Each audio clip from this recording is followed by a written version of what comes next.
आणि ह्या चिखलदरा नगरपालिकेत मुख्यमंत्र्याचे भाऊ हे नगरसेवक म्हणून उभे होते आणि ते पूर्ण मुख्यमंत्र्यानं तिथं चिखलदरा शहरात पूर्ण ताकद उठली आणि भयंकर प्रेशरनं पैशानं आणखीन पोलिसाचं दालदपट या सर्व भानगडीतून आमचा एक फॉर्म मागे झाला आणि नंतर जे इथले माजी खासदार आहेत, आमदार आहेत सध्या, जे जिल्ह्यात नौटंकीसाठी प्रसिद्ध आहेत, त्यांनी आटोकाट प्रयत्न वेगळ्या कारणानं केले आणि ते 4-5 फॉर्म मागे घेतो म्हणून अशी न्यूज आम्हाला आज सकाळी लागली, म्हणून आम्ही चिखलदऱ्याला पोहोचलो.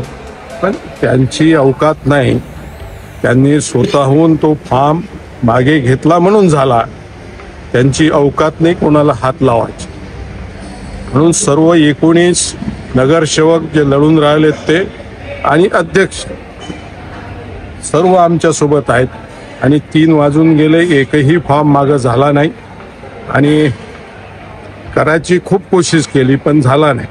आम्ही शहरापासून 5 किलोमीटरवर जेवण करायला आलो. आमच्या धाकानं ती मंडळी पळाली. ती मंडळी मला वाटते सिमाडो वगैरे ह्या भागातली. म्हणून दहशत जेवढी त्यांनी माजवली त्याच हिशोबानं आम्हाला जबाब द्यावं लागल. आमची आणि माझी विनंती राहील की शांततेने निवडणूक होऊ द्यायची. शांततेनं होत असेल तर शांततेनंच होईल आणि कुठं कधी गालबोट लावलं सरकारकडून सत्तेतून तर मग आमच्याकडून जास्त गालबोट लागत.